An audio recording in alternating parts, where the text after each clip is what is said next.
All right. So in this particular classroom, I look like Batman because I've got all the belt attachments, save for the cape and the tie. Yep. All right. So we're going to take a look at the test question, or unless you guys do not want to go over that. Sure, why not, right? Okay, so we'll go ahead and take a look at this one. I'm going to put my name here. That's incorrect because we're supposed to put in the last name first. Okay. The reason why I want you guys to put in the last name first is because in Canvas, for whatever reason, they only allow me to sort when I'm doing the grading, sort by last name. So that's why, if I need to know whose exam it is as quickly as possible, last name first, makes sense. I mean, if you put in the first name first, I can, find that too, but it takes a bit more time. Okay, so we'll go ahead and, is this okay, or is that too thin? Is that okay? All right, because I can use a thicker, like a medium tip, so that way it's more visible. Okay, so this is question number 1. I made a mistake in this question. Some people noticed it and some people may not notice it. And it has to do with the last part here.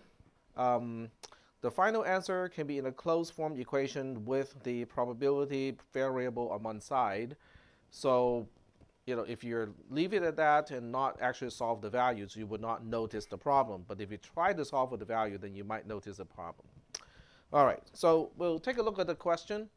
This is interesting because this mic is very directional. If I turn my head and talk, it records differently. An experiment has 5 trials, so I'm stating exactly how many trials there are per experiment. Each trial involves tossing a coin and observe how it lands. So it's pretty much spelling out exactly what we are doing. We're tossing a coin 5 times. An observer counts that in 1,000 experiments, 623 ends up having 2 heads and 3 tails, which basically implies that the ordering is not important. Assuming the observed experiments are representative of the behavior of the coin, what are the chances of tossing a coin once and having to land on a head?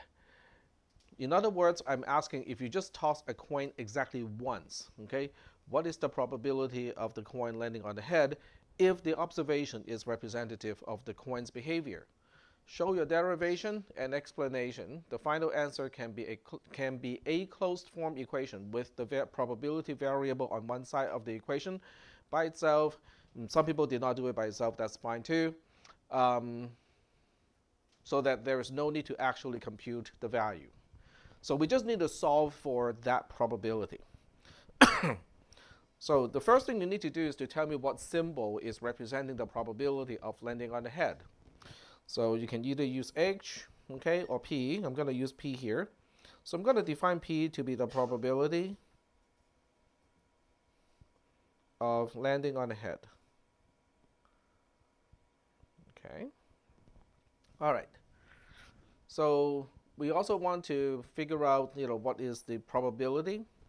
So basically what I'm looking for is the observed probability, which is 633 divided by 1,000, is the same thing as the chances of choosing out of 5, choose 2, of which 2 are heads. So p to the power of 2, 1 minus p to the power of 3. So if you get to this point, it's kind of like full credit already. To solve for the actual p takes a little bit more effort because you have to multiply the whole thing out, and it's just a little bit more work. Yep. So if we misunderstood the question and then tried to boil all that out, would we still get full credit? Yeah. Okay. Yeah. Did you start with this? Yeah, I started with that. Yeah. I got a huge quadratic. Yeah, that would. It's not easy to solve because you have basically the 5 p to the power of 5 is somewhere in there. Yep. But you got this part, right? Yep. Okay. So that's all good? Just thought it couldn't be this easy. Well, it is not easy per se. He knows me a little bit better because he had Vlad has taken classes from me before. So it's not exactly that easy because to figure out that this has to do with the binomial theorem is the tricky part. But question one of the practice test is kind of has to do with the binomial theorem as well. So it's basically just that. It's recognizing the distribution when you are only seeing the word description of the problem. So are we good on this one? Okay. So then let's move on to the next question. Question number 2.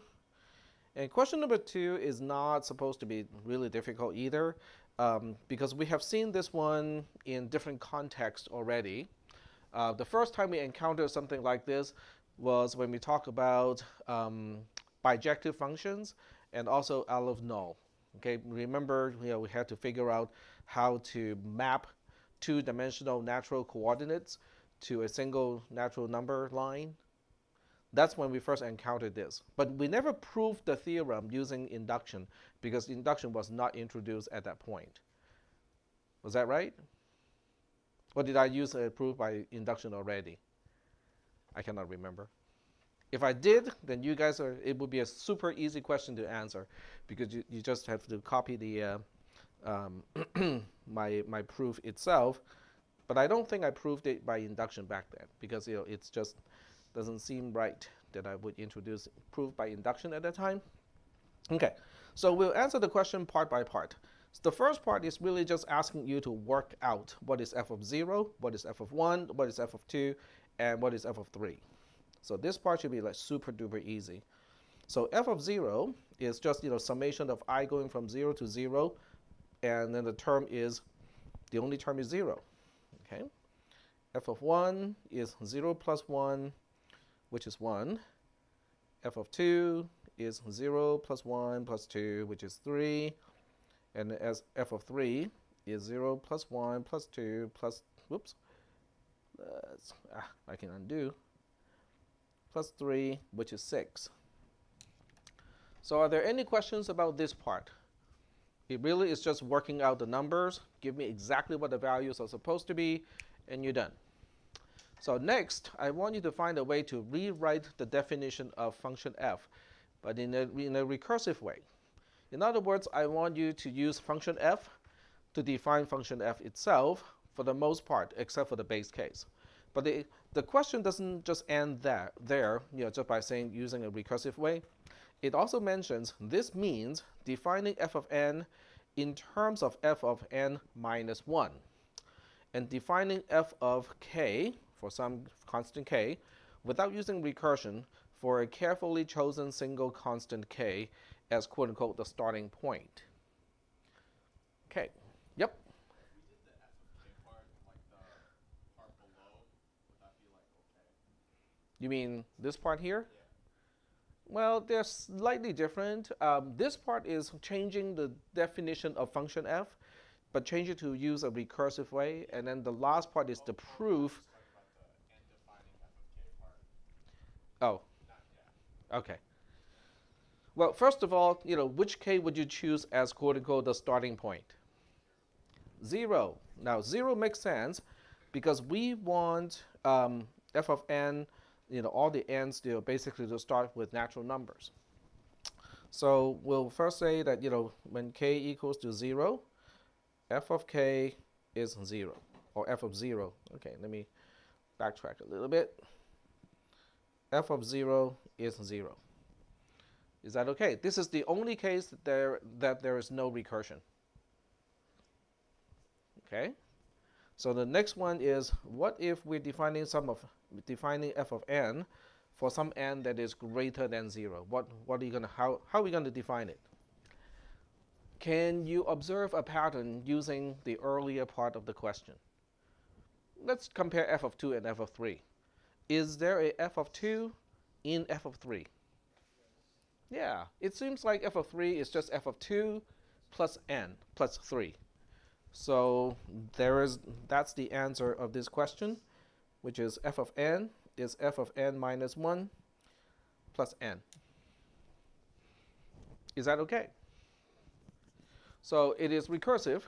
The reason why we want it to be recursive is because proof by induction works particularly well with recursive definitions. Because your induction step involves an assumption about an earlier, quote unquote, earlier case, and you have to make the connection to the next step. And the recursive definition makes it very easy to make use of that assumption. Is that okay? All right. So, so in the last part, which is proof by induction, we need to separate it into two steps. So step one is the basis, or the base step. So either way is fine, however you want to call that. So the basis or the base step is to work with one extreme end of all the values on which f is supposed to work. So in this case, you can say when n equals to 0, f of n is 0. But at the same time, the theorem is also going to give us 0. So you can basically say n times n plus 1, the whole thing divided by 2, is 0 as well. And that's the end of the basis step. So the basis step is to make a connection between f of n and n times n plus 1 divided by 2, but only when n is 0 itself. And that makes sense because f of n equals to 0 is pretty much by definition, using the recursive definition, n times n plus 1, the whole thing divided by 2, is also 0 because we have 0 times 1, which is 0, and then the whole thing divided by 2 is also 0. So now you have established that f of n does equal to n times n plus 1, the whole thing divided by 2, but only when n equals to 0. That's our basis, the base step. The induction step, which is the next one, also has two components on its own. The first one, which is important, you guys kind of have to spell it out, is the assumption. Every induction step has an assumption, and in this case, the assumption, you can choose whether you want to work with k or k minus 1, but the important part is we're only going to increase it by 1. So the assumption is f of k equals to k times k plus 1, the whole thing divided by 2 for some k. Okay. Now, if you think that k is too confusing, you can use f of m. You can use some other symbol. Okay, because I use k in the earlier part. So if you don't like the term k here, you can choose another k. But the idea is we know that the theorem holds true for some value in the natural numbers. Doesn't have to be 0. You just have to say for some k, we know this is true already. Is that okay? So the idea is we have to show that the theorem is also true when n equals to k plus 1. Okay? So now it is f of k plus 1 equals to blah, blah, blah, blah, blah. But in the end, I wanted to end up with k plus 1 times k plus 1 plus 1, which is k plus 2, divided by 2. So we have to go through a whole chain of derivation so that we can get to k plus 1 to replace the k plus 2 to replace the k plus 1, and then the whole thing divided by 2. The first thing we need to do is to use the assumption in the induction step. So we can say f of k plus 1 is f of k plus k plus 1. Now, whether you use extra parentheses or not doesn't really matter. Okay, so either way is fine. That's the recursive definition of f, which is from the previous part of the question. And then in the next step, we look at this and go like, hey, we know what is f of k because of the assumption. So that's why the induction assumption is so important, because it makes that connection to f of k. Question? No. Oh, okay. So now we can say f of k is k times k plus 1, the whole thing divided by 2. But don't forget that we also have k plus 1 outside of that. Is that okay? So from here on, it is really just kind of algebra, because now we have k times k plus 1, the whole thing divided by 2. And then on this side, we'll say this is 2, k plus 1, the whole thing divided by 2. Whoops. Let me use the wrong symbol here. Plus, there we go. Is that okay?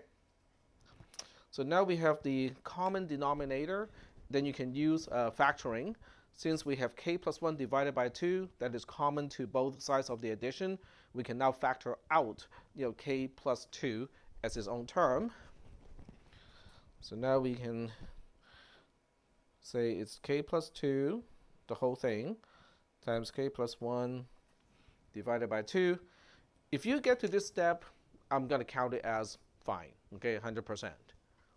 Because the only thing left to do is really just to kind of switch them around, and even potentially say k plus 2 is really k plus 1 and then the whole thing plus 1 in order to fit into the pattern of the theorem that we are trying to prove.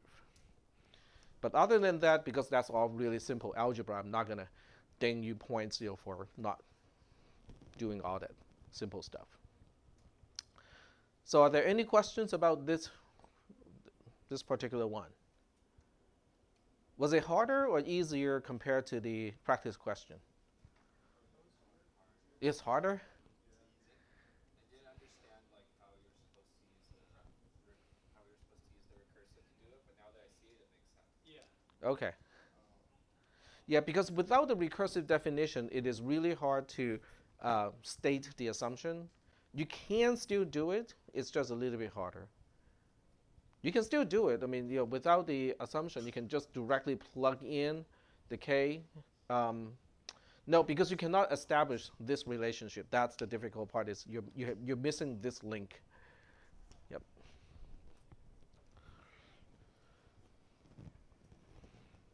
So are we still good so far? All right. Moving on to question number 3. Okay, this one is occupying the same. It's not the same spot as the related question in the earlier test. Okay, but I did give you a hint. Okay, how many people read the hint? I cannot believe that. Out of a whole class, only 25% of people finished reading the entire question. Okay, next time I'll boldface the hint, or put the hint ahead of the question. Hint, this has to do with lotto, and then spell out the rest of the question. Huh?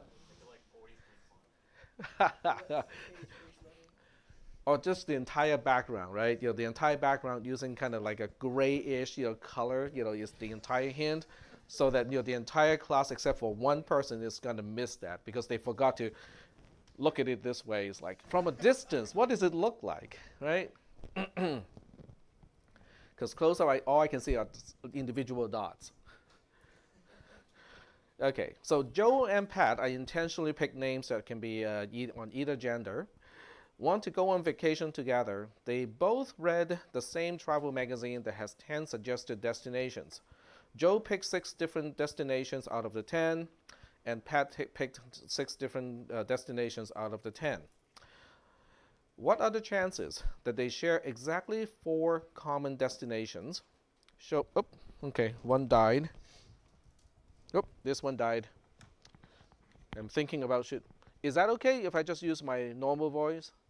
Yeah, we can hear you. Just like on the playback, it might be. The playback will be fine now. The playback should be fine now because I have my wireless mic. So even the playback should be good. This is mostly just for in class, in real time. Yeah, the playback is fine. I'm not worried about the playback at all. Okay, come on, wake up. There we go.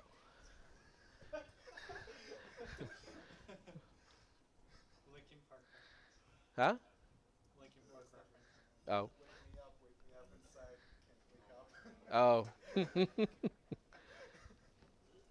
Oh. Okay. So What are the chances they share exactly 4 common destinations? Ranking is not important. So when I say ranking is not important, that is signifying that ordering is not important.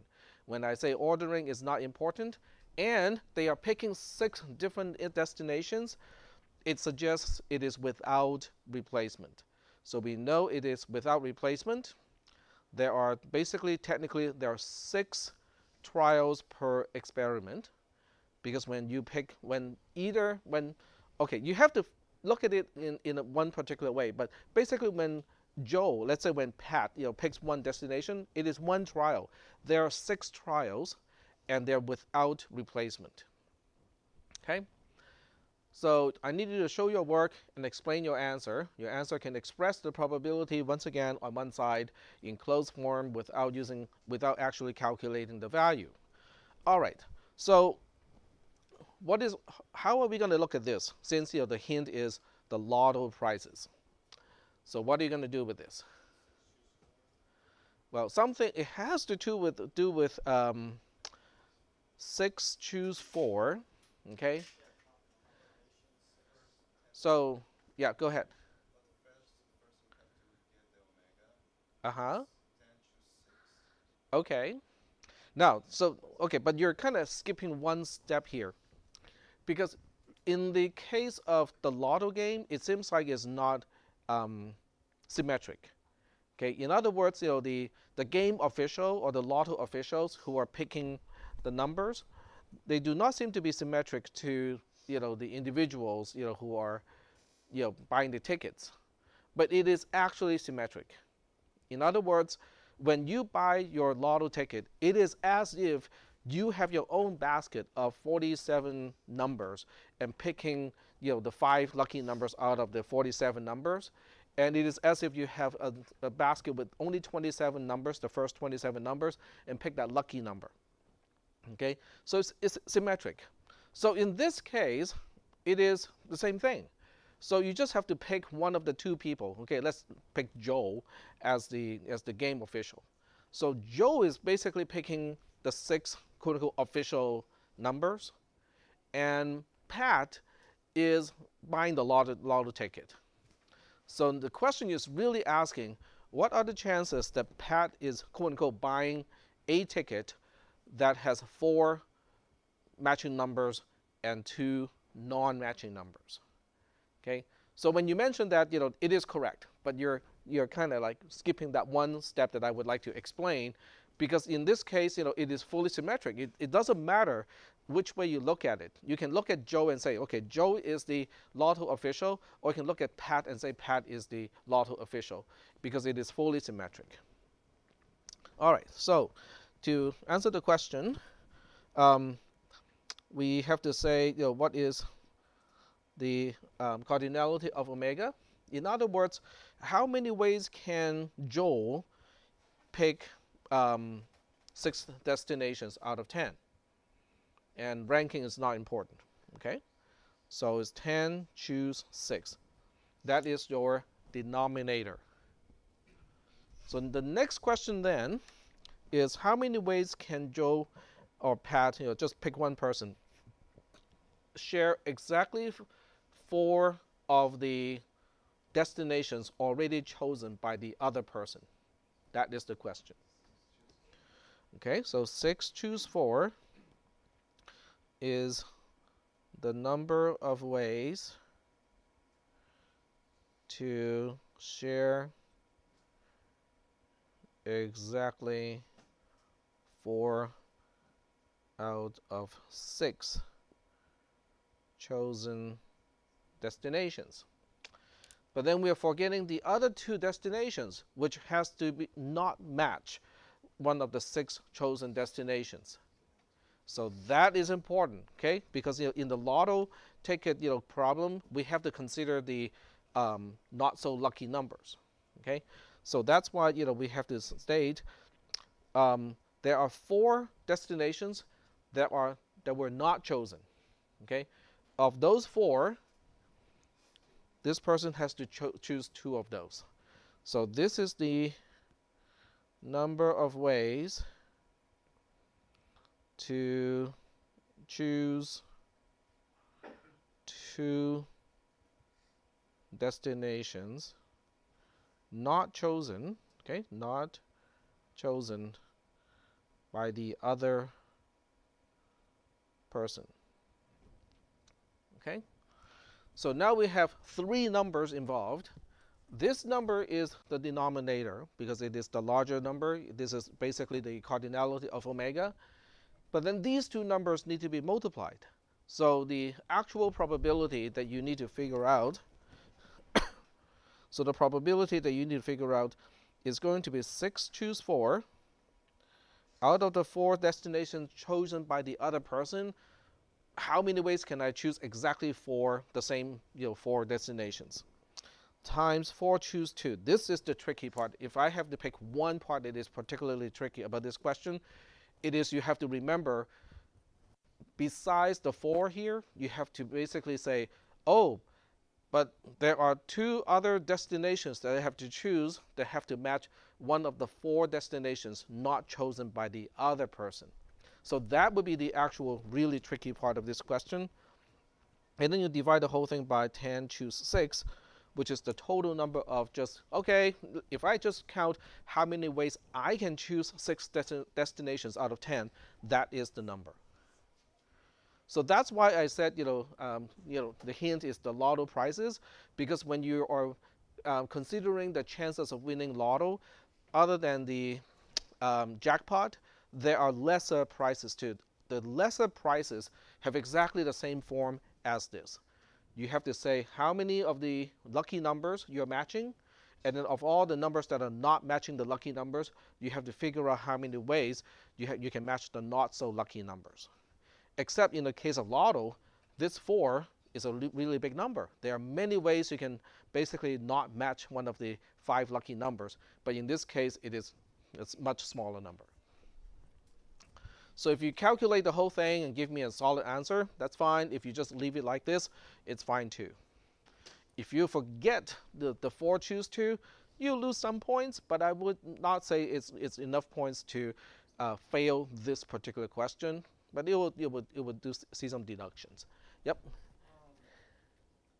What if we didn't include that on the right-hand side where you have 6 choose 4 is the number of ways? Just that like extra detail saying of what 6 choose 4 is and 4 choose 2 is. If we didn't include that detail, is that going to be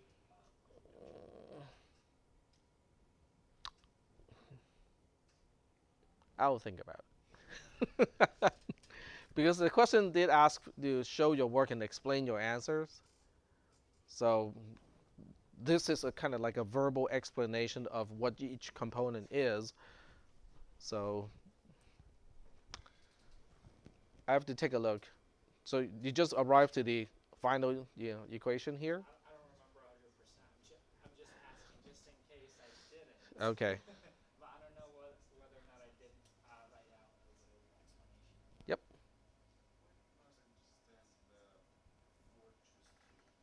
Okay, so let me turn off I think there's a way so that this does not turn off by itself. So let me keep screen on, click, there we go. Because otherwise the tablet is turning off the screen itself, and that's kind of troublesome. Okay, so let me answer that question. Can you not adjust like the sleep? Huh? The sleep timer? I just have to turn that on for this app. So when I switch to a different app, it doesn't stay on. I have drained the battery like this before, so that's why I'm a little bit careful with that. Okay, so to answer your question, let's do it on the PC side because I can just kind of give you all the possibilities, or it's easier to list it this way. Let's see. Okay, we are in the share folder already. Okay, but I got signed out. I don't know why. I just signed in like an hour ago. Why are they signing me out already? Okay, at least I got it back in, so I'm not fired. There's no security guard to escort me off campus. That's a good sign. Okay, so let's reduce the problem to 4 possible destinations. You choose 3, and then we are looking for the probability of only having 2 matching. Yeah. So I just was wondering where the 4 came from. So it's basically 10 minus 6. Correct. Okay. Yeah, the 4 are the non-chosen destinations from the other person. Oh, so the 4 is all the wrong, quote unquote. Yeah, the non-chosen destinations. Okay, I got it. Oh, okay, so I don't need to. Yeah. Oh, okay, cool. Sorry. All right, no problem. No problem at all. Okay, cool. Number 4, proof by contradiction. Okay. So this time I want you to use proof by contradiction to show the framework of proving a theorem that looks like rho is equivalent to psi, no, to phi, and the statements assumed true are contained in psi. Okay, so of course, since we don't know what exactly rho, phi, and psi are, there's no way to actually derive the proof itself. In the following space, specify the framework as much as possible, just knowing what is given in the question. Okay, so run with it as far as you can possibly get. In other words, work out the proof as, okay, I'm repeating myself, work out the proof as far as you can until you actually need to know how the Greek letters are defined. Yep. Did we need to redefine the equivalence, like rho is equivalent to phi, or That was the idea. Okay, so the theorem, as clearly stated in the question itself, is rho is equivalent to phi. Okay, that should be undisputable. Okay, so in order to use proof by contradiction, what do you need first? The negation of that. Okay, so basically you now need to say the negation of the theorem is the negation of rho is equivalent to phi. Okay, but we don't stop here, because we can go further. Okay, so then you expand this and say this is the same thing as rho implies phi, and phi implies rho. Okay, and then that whole thing you can apply De Morgan's law right away. So you can say it is the negation of rho implies phi, or the negation of phi implies rho. Are we still doing okay? Okay. And then you expand implication. So implication is the negation of the first, or the second one. Same thing over here, the negation of phi or the second part. So you apply De Morgan's law one more time. So now we have double negation of rho, which cancels out, and not phi, or, and then on this side we have double negation of phi and not rho. And this is pretty much as far as you can go, and that's the negation of the theorem. Oh, that's like pretty simple. I was like way overthinking this. But that's not the end yet. So there's one more thing, okay, because you have the theorem, okay, you have the negation of the theorem. So every step there's extra credit, well, not extra credit, but every step has credit to it, it has partial credit. So if you state what the theorem is, I'll give you some points, not a whole lot. Okay, it's not a whole lot because it says right here to prove a theorem that looks like this. Okay, so if you're just repeating that part, I'll give you some points, but not a whole lot. Yep. Is that in CNF form? Hmm? Is that in CNF form? That is not in CNF. There's no need to be in CNF. This question has nothing to do with CNF nor resolution. But if you turn it into CNF, that's cool. I'm not going to take points off. Yep. Oh, okay. That's okay. I'm not going to take points off if you turn it into CNF, which is basically just distributing everything and making a bigger mess out of it. Is it bigger or smaller? It's about the same, right? No, it's not going to be bigger because a lot of these terms will cancel out. Yeah, yeah. You're just distributing. Yep. Okay, but this is not the end yet. There's one more thing you have to say, because the whole essence of proof by contradiction is you have to combine it with things that are told to you that you can assume to be true, other than the theorem itself. So the one thing left that you have to say is psi has to somehow be a part of this, right? So psi and the negation of the theorem. So in this case, it is rho and not phi, or phi and not rho. It has to lead to a false. Okay, that's kind of the. It's one of the major part too.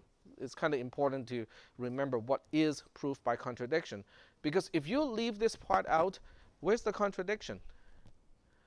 Now we can't really prove this. Okay, I cannot lead it to the contradiction because I don't know exactly what each of the Greek letter is, but I know this is, I need to get it done. So there's some point value in the last part, maybe not a whole lot. Yep. What if I include everything but the implies zero? So you got this part here. Yeah. What are you gonna say? What are you saying about it? Well, It's a Boolean expression. yeah, like you can't, like you don't know the actual, so you don't know Okay, so the end. okay, Just left it there. I suppose that's okay. I'll read your actual answer, to see if there's any type of hint that, okay, we need to evaluate this expression to see if it is false. Did you mention that? I'm not sure. I don't remember. Okay, we'll take a look at that. So okay, so I'm going to change this to reflect what I just said. Okay. Okay.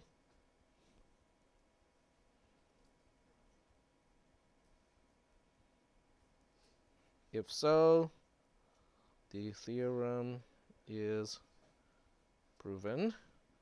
Okay. Does that make sense? Because that is kind of the essence of proof by contradiction, is if you can combine what is given to you to be true and the negation of the theorem. If you combine those two and it gives you contradiction or false, then you have proven the theorem has to be true or has to be implied by what is given. All right. So moving on. Question number 5. Okay.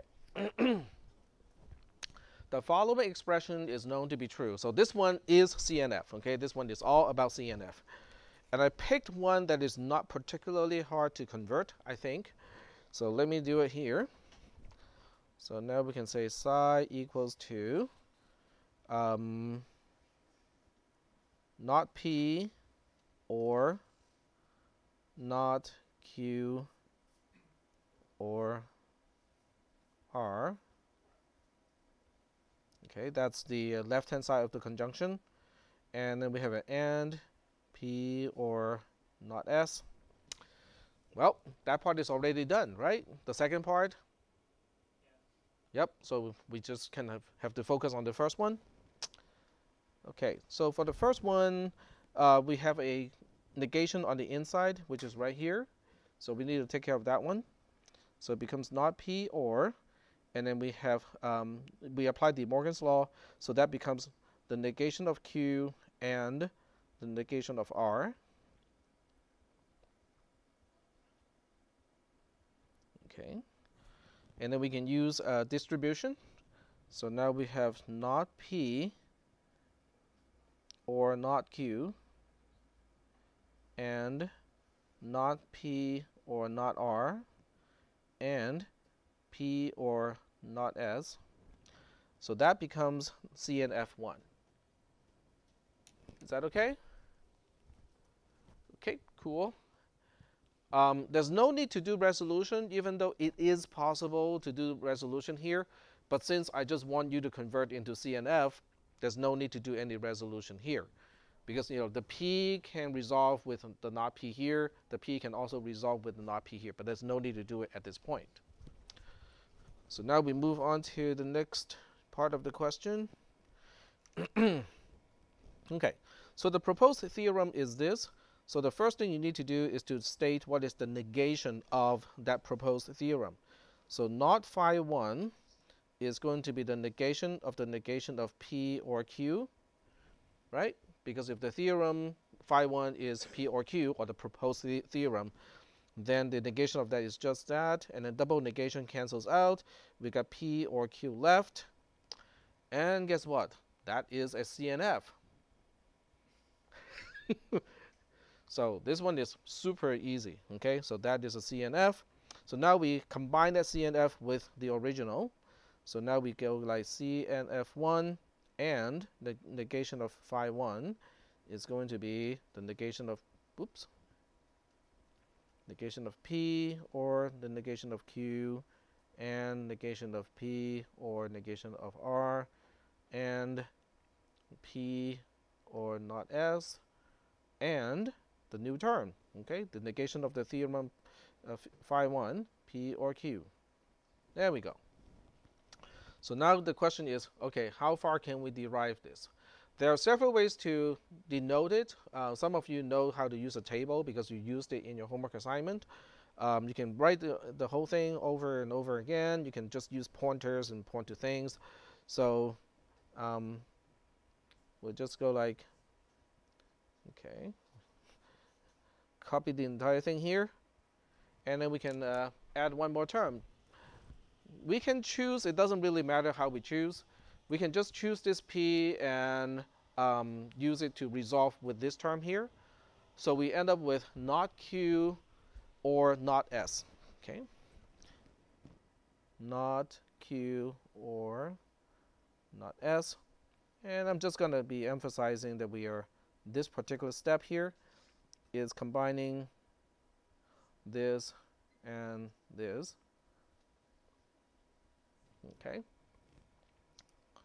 Okay, so then we take this entire thing and then we say, well, can we do any more resolution?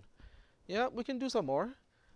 P or not S can resolve with not P or not R, so we can add that term too. Not R or not S, okay, and that's coming from this term and this term combining, okay, and then we look at this entire thing and go like, well, we can still resolve a little bit more. Like this one can resolve with this one here, so that we can have Q or not Q combined. That is not contradiction. It's the opposite. Okay, so they just kind of cancels out and doesn't do a single thing. So you can either write it down or you can just kind of not mention it. Does everybody understand what I'm talking about? Okay, so let me just kind of do that one, okay? So we are talking about combining this term with this term here. It looks like, okay, now it depends on whether you understand what resolution is, but if you misunderstand resolution just a little bit, then you might mistake this and say, oh, we have our contradiction. The reason, yeah. Could you be rewriting P and Q as two negatives of that, because it distributes out and becomes Okay, the same? tell me again, what is the requirement in order for two sub-expressions to resolve? What is the prerequisite? Why can't these two resolve? They need to have the same terms. Be more specific.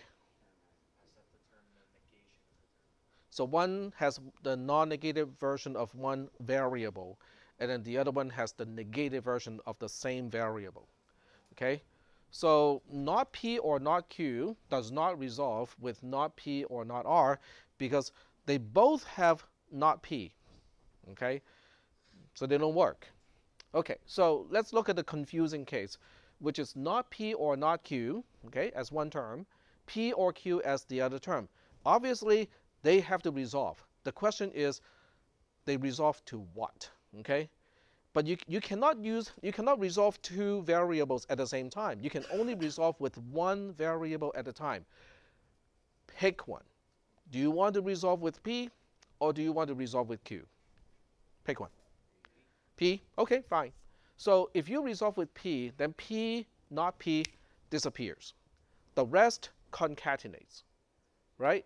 So then you end up with not Q or Q. Not Q or Q is just 1, and you're putting a 1 into a gigantic conjunction. It doesn't do a single thing. That is why we do not have a contradiction by looking at the first term and the last term. Let me point it out, because otherwise the recorder won't record. So we can resolve this with this term here, but it doesn't do any good. It doesn't add any new term, and it is just adding a true into the entire conjunction. All right, so what about this guy and this guy? I mean, obviously those two will resolve and give us something new, right? I mean, this guy and this guy here. So we end up with a not R or Q. Okay, that's kind of cool. Something that we don't have yet. Okay, so all right, so what else can we do? Let's see. I think okay. So we'll take a look and find out what we have not resolved yet. Hmm. Say that one more time. Not Q and Q from that second result solution and the third. Not Q. Not Q or S and not R or Q. Okay, so there are only a few terms that has not Q. This one and this one. The second one. And we'll take this one and resolve it with the last one, which is with this one. Oh, okay, sure, okay, that works. That works. Okay. Okay, so we take this one and then we take this one, and they resolve to the Q's disappear, and then we have not S or not R. Okay, so we have one new term added. Sorry? You already have not S and not R. Oh, we do? Okay. So we are stuck, aren't we? When you're stuck, what are you gonna say? It's not a theorem. So we just say we are stuck. No contradiction. And so phi 1 is not a theorem. So that's the conclusion. Yep. Are there any resources available to us so that we can practice this sort of thing? That is a very good question. Other than just randomly generating something to kind of practice on it, I don't think there are any real kind of ways to do it. I can tell you how I generated these questions, though. I just kind of randomly generate the original equation, and then I kind of just pick some expression. I use a truth table to figure out whether they are actually theorems or not, and I just put it here. So what you're looking for is probably a way to somehow randomly generate Boolean expressions out of known variables. Because that's basically what it is, I mean, to practice. Yep. For these questions, if you're like working through it and you kind of already you see that things can't, well, you try a couple resolutions maybe and you see that things can't resolve, but there's further resolutions you can do, but you can kind of have you have foresight and see that it's not really going to resolve. Are you allowed to stop there and say I need further resolutions and it'll lead to a contradiction? Well, until you exhaust all the possible ways to resolve, you really cannot know. Okay. Yeah. Yeah, because there's a chance that you might have misread or kind of the resolution.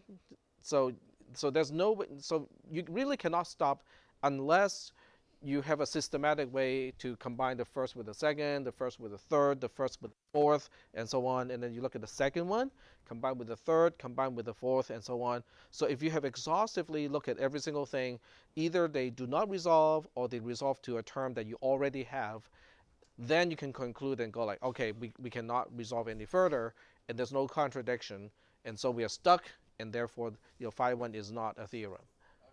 Okay. Yep. So there's no quick and easy way to Right. get out of that. So if you let's say if you acknowledge that there were some more resolutions, but you didn't think they would lead to something, like I see that how that could be points off, but would it be like a significant amount of points off? Not significant, because I would count it as it's probably the difference between an A and a B plus, something like that. Because you have, if the rest is done correctly, then you have shown that you know the process, which is negating the proposed theorem, and use it to make a bigger conjunction with whatever is already given to be true. So that itself is worth points. The second one is, do you know what resolution is about? So if you do all the resolution steps correctly, and I can see how you combine the terms and concatenate, getting rid of the one variable that is non-negated on one side and negated on the other side, then you get partial credit for that too, because obviously you have shown me that you know how to do the resolution. If you get to the end here, okay, even without showing all the resolvable results, but you still state that, okay, looks like we're stuck, and as a result, phi 1 is not a theorem. That shows that you understand the concept of if you cannot get to a contradiction, then the theorem is not proven. But if you do not actually look at all the terms, then they go like, okay, compared to another answer that actually showed me all the terms, then you're going to be missing some points. But for each part, there's a partial credit. Yep. Where can we find the, I guess, call them rules for this sort of resolution? Just like in an abstract case, Mm-hmm. like how like the concatenation of two separate terms, how that works, and It is in the module itself. the examples, right? Yep, there are examples and also the spelled out version of the resolution rule. Okay, let me get to the modules first. Okay, because if we're not catching that, that means I have to rewrite the notes in a certain way so that you guys can catch it. So I think that's my assignment. It's all in this module.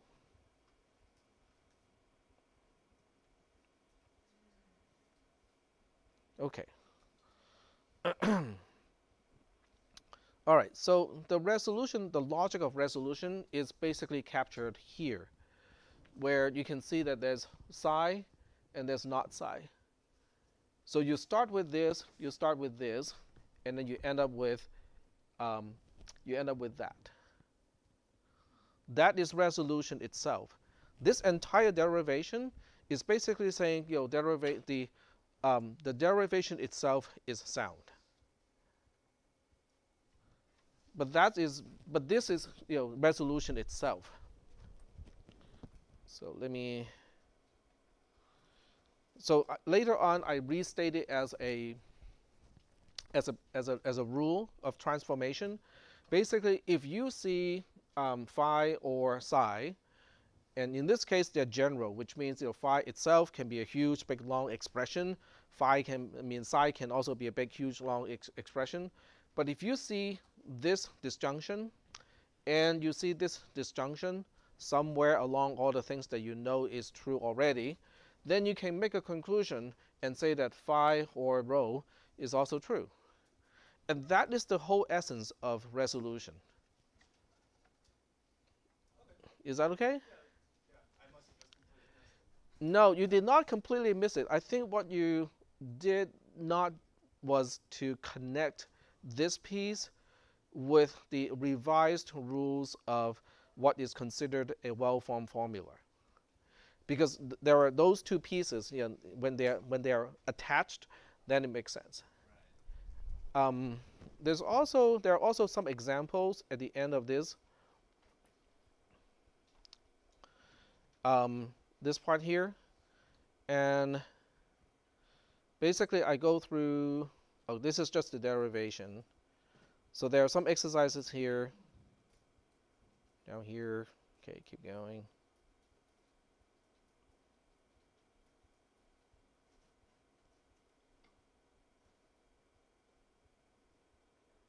Okay, so this is the actual example of applying resolution, where I use underline to indicate what I'm resolving. So by looking at this expression, using not P as my quote-unquote glue point and P itself as another glue point, I end up with not Q, because that's the result of the concatenation. So maybe it's not, they're not stringed correctly. No, I think I understand it now. Oh, okay. All right. All right. Do you guys want me to do the next one too? Yep. So basically what you're saying is for these problems you wanted us to write out like every possible potential like resolution you can make, assuming it's not redundant. A systematic way to show me that. Yes. I feel like there's still more you could make in the one problem. Yeah. The notation here. Well, I ran out of space. That's that's why I stopped. So the best way to do it is not to do it this way. One of you used a table to do it, and you came to ask me, could I use this table form to do it? Which one was you? Not present, huh? But one person did that. You can always use, like 2 points or same as above, to kind of abbreviate so that you don't have to repeat the entire thing. Yeah, because like the first part of it just took me like so much time combining like all the possible outcomes and stuff. Which part? Like just the first, or not the first, I guess part B of it, if you would look, if we haven't done part C, this is part B, what we're just talking about. Adding or putting the forms together and stuff like that. Out of all the possible outcomes, that just took me like a lot of time. I don't think there are actually that many possible outcomes. So I know I'm cheating here because I'm using a text editor and I'm typing, but I'm just gonna work this through just so that we know how many terms there are in this case. Okay, so we got not P or not Q. We got not P or not R. We got P or not Q. Is that right? Oh, that's an S. And then the last one is P or Q. Okay. And I'm going to number these. Okay, so we got 1, 2, 3, 4. Okay. So the systematic way to do this is really just to start with 1 and see whether it resolves with 2 or not. Nope. Does it resolve with 3? Yes. So let me just say, 1 resolves with 3, and it ends up with P is gone, so we got not Q or not S. Okay. So we are still looking at the first one.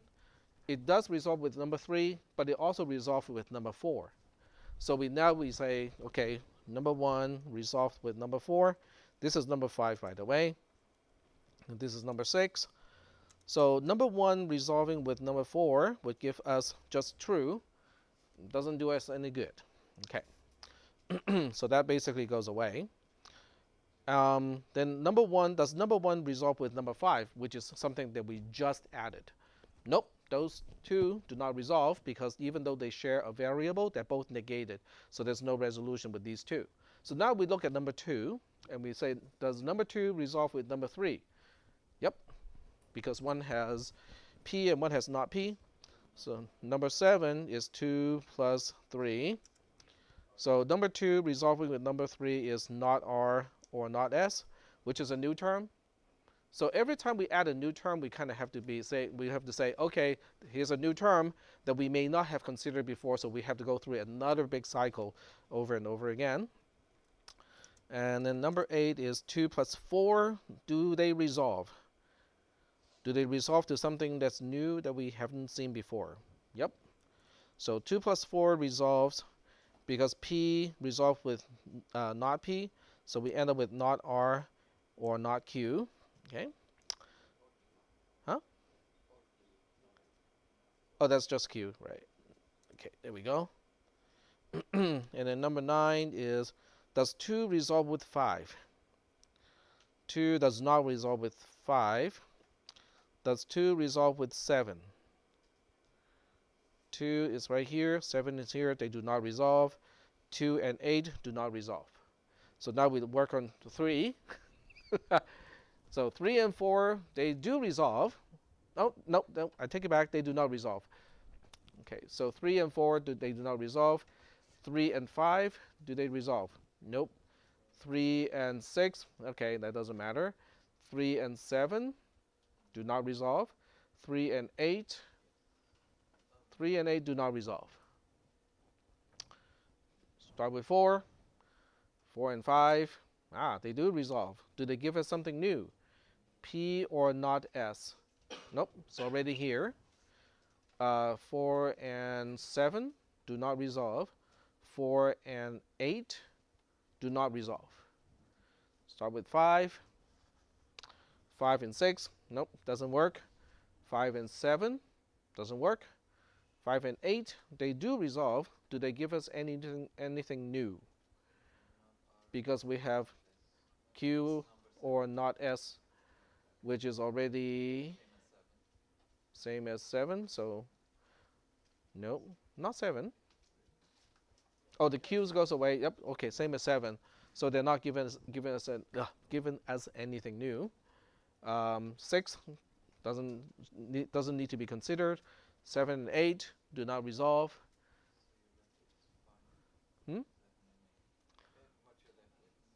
Then we are done, because once we know that these two do not resolve, then we are done. But it's a systematic way to exhaust every single way that can be resolved. Do the next one. Okay. All right, so let's do the next one. And the next one is this guy. Okay. We start with the same CNF1. Okay, so we'll go ahead and say number 1 is the same thing. Not P or not Q. Number 2 is not P or not R. Number 3 is P or not S. So those 3 came from CNF1. And then we have to negate this thing here and then turn it into its own CNF. So I'm going to do it on the side. Oops, wrong window. Okay, so we'll do this one on the side. So phi 2 is not S and not S and not RP. Okay, there we go. So apply first negate. Oh, we have to negate phi first, right? Okay, so not phi 2 is the negation of that. 1, 2, 3. There we go. Okay, so the negation, we applied De Morgan's law.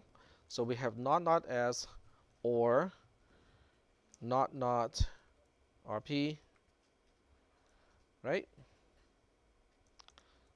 That's kind of easy, right? Because not S is just S, and then here's an OR, and then RP like that. And then we use distribution. So now it becomes S or R and S or P. Is that working? Okay. So now we attach those, S or R, or I would say SR or S, just so that it's alphabetical. It's easier to kind of look for duplicates when everything is a little bit more systematic like that. Okay. So we apply the same method. And number 6, we first evaluate 1, 2. Okay, 1, 2 do not resolve. We kind of know that already from before. 1, 3 does resolve. Okay, so we are repeating certain steps like last time. So 1 and 3, they do resolve into not Q or not S. Okay, and then we are looking into 1, 4. They do not resolve. 1, 5 resolves. So 1, 5 resolves. The P goes away, so we only got Q, not Q left. And then we also have the S left here. And then we have number 8. Does 1 resolve with 6? Nope. And then we look at 1 and 7. They do not resolve either. So now we look at 2. 2, 3 does resolve. And it resolves to not R or not S. 2, 4. They also resolve. So the R goes away, so we have not P or S. Not R or S. Okay. Number 10. We're still looking at 2. 2, 5, do they resolve? Okay. So 2 is here, 5 is here. They resolve to not R or S. Not R or S is already here. 2, 6, they do not resolve. 2, 7, do not resolve. 2, 8, do not resolve. 2, 9, do not resolve. Start with 3. These two resolve. We end up with a new term, which is P or R. So 3,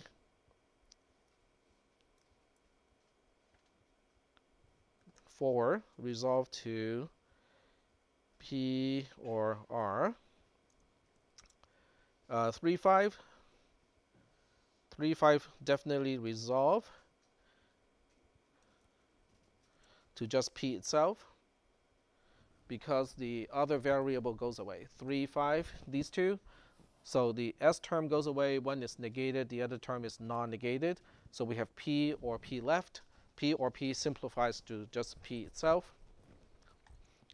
Then we look into P 3, 6.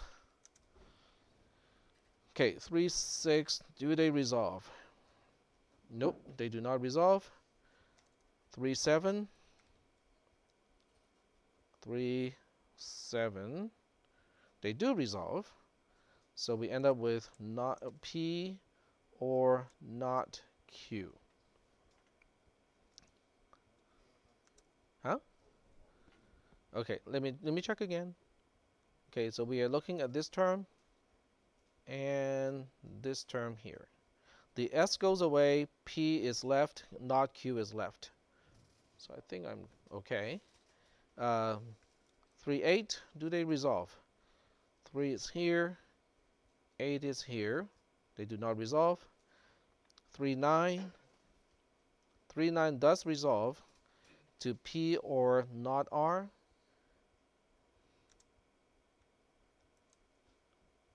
And that's 9, not 8. And then 14 is 3, 10 potentially. So 3, 10 do not resolve. 3, 11 does not resolve. 3, 12 do not resolve. 3, 13 does not resolve. So all the 3s are now done. Moving on to 4s. Okay, so does 4 resolve to... Okay, but do you find contradiction? Do you find a potential of a contradiction here? Sitting like on a test where it's expected to write out every single just takes a while. Yep.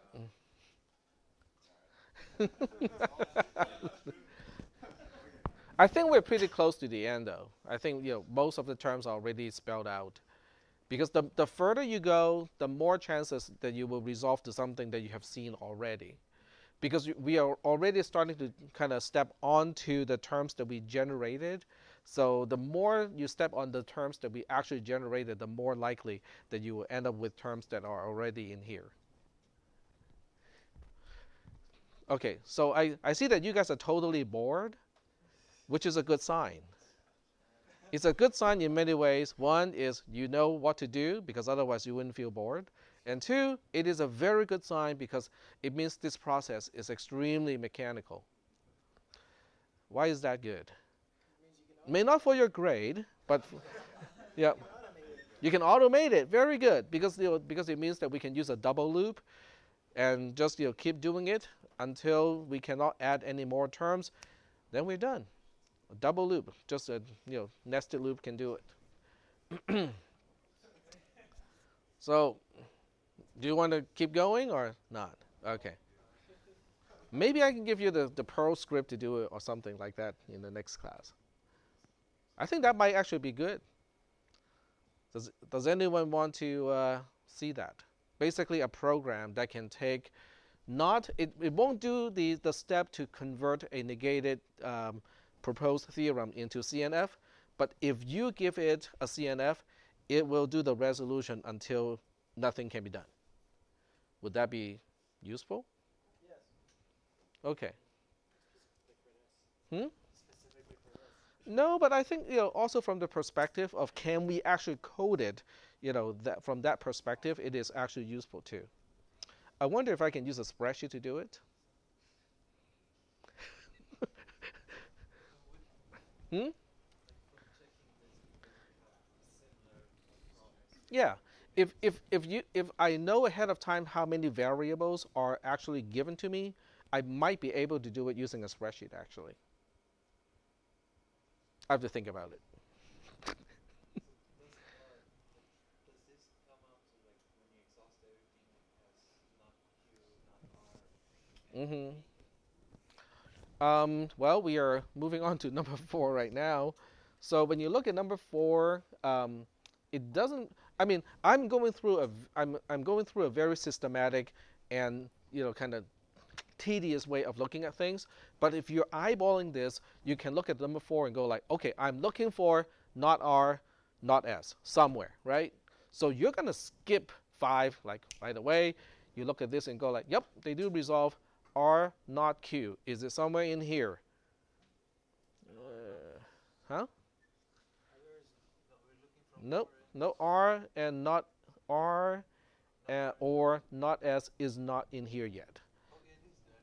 It's number 8, 8? not R or. No, we have a non-negated R Regular. and a not S. So it is there. Okay. So we have 4 plus 6 is not R or not S. Yep. Oh yeah, I just have a quick question. I might be like just missing something, but when you like add new terms on, right? Uh-huh. As a result of the ones you do later, Uh-huh. how do you know that they won't resolve with things that you have like checked earlier? You have to go back and check again. Yep. Yep, you do. Okay. Yep. So that means anything prior to this, we have to check again. The likelihood of, it will resolve with something earlier is there, but it is not very likely. So you can skip a whole lot of stuff. Yep. Wouldn't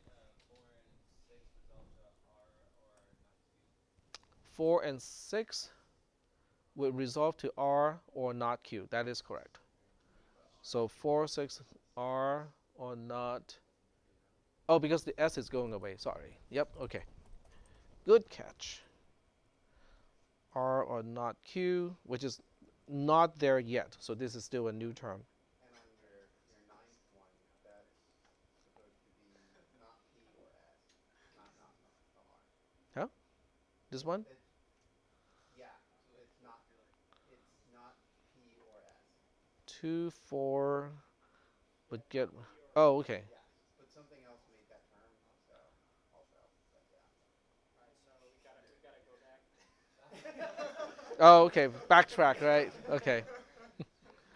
So 4 is correct though. 4 comes from the negation of the theorem. Well, yeah. Yeah. It's just saying. Yeah, Oh, that was used in return. Okay, so 9 was used in return here. Okay. So 3, 9, 3 is here, 9 is here. So we have S or not S, which is true, right? Using this new. Okay, did you guys conclude that it is not a theorem? No? You didn't finish?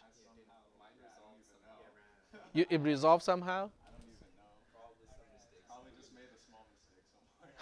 Probably there's a lot of riff up on. Okay, but given what we have here, do you see any resolution, like pretty obvious, it's just jumping out at you?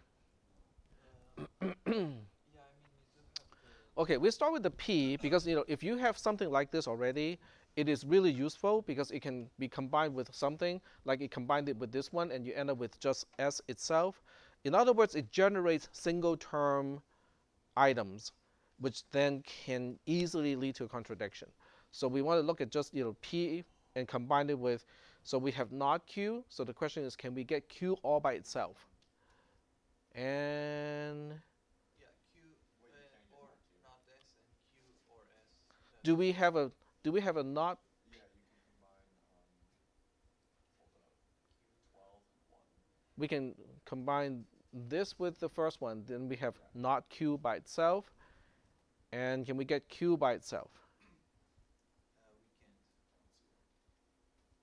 can't. Not yet, right? I mean, we can't get that.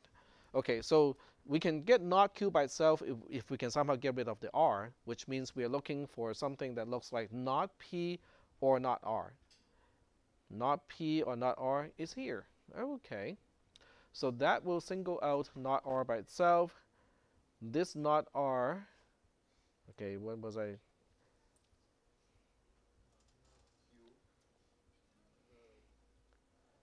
Not R is used.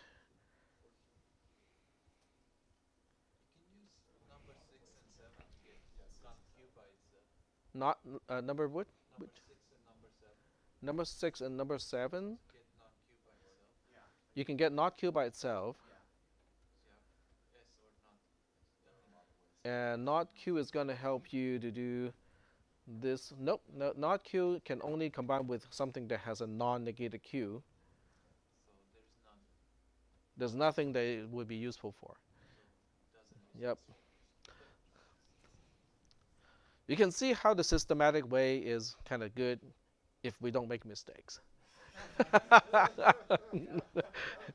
But everything is like that, right? I mean, if you don't make mistakes. Can we get not P by itself? Because we do have a Okay, that's a good question. Can we get not P by itself? Now, if you want to get not P by itself, you have to basically find Q or R, right? Non-negated. So can we get Q? Okay, so that's the first. Nope. Okay, can we get R? So here's a R, but to get this R, you have to get a Q by itself first. Can we get Q by itself? Does anyone here has Q all by itself? I don't see it. Okay.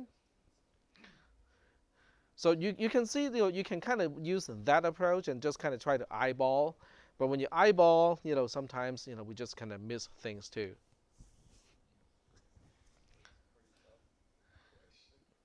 Well, it's tedious. It's very tedious. Part of this question 5 is Okay. takes up an extraordinary amount of time. Yeah, it takes time. Okay, number 4. Okay, are we done yet? I mean, Would you say it takes a reasonable amount of time to finish for a test, or do you think it takes an excessive amount of time to finish I haven't. regards for a test? Okay, so you got 5 questions in 80 minutes, right? So each question has 16 minutes to do it. Right. And we've already spent like well over 60 minutes. Well, that's because I'm explaining. But you also have the advantage of the computer, where it's like everything. And you have the advantage of like knowing this too. But I'm also using a very systematic way to do it, so I'm doing it, term by term. If I'm actually just, sitting down and do it without explaining, that might be a different time.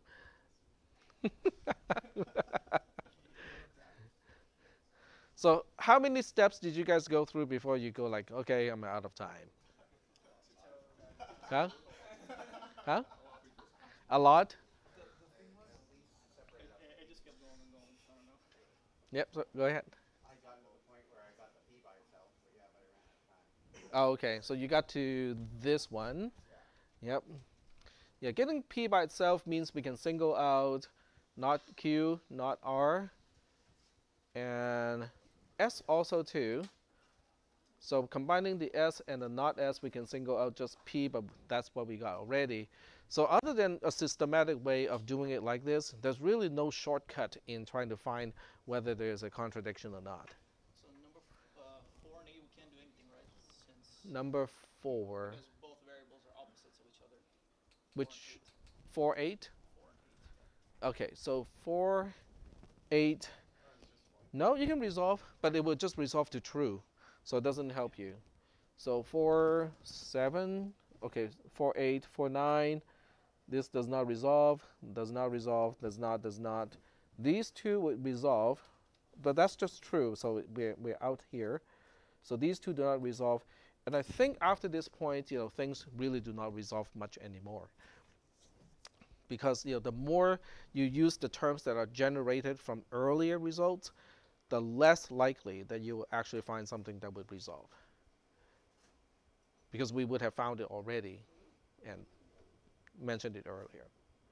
So if you look at 5, 5 does not resolve with much that we do not know already. Like 5 does resolve with 6, but we have that result here already. 5 and this one does not resolve. Okay, we are out of time. Okay, I will do it by myself and see how long it takes. Just so that we have a number. That's all. I mean, not to make it sound easy or hard, just to have a number.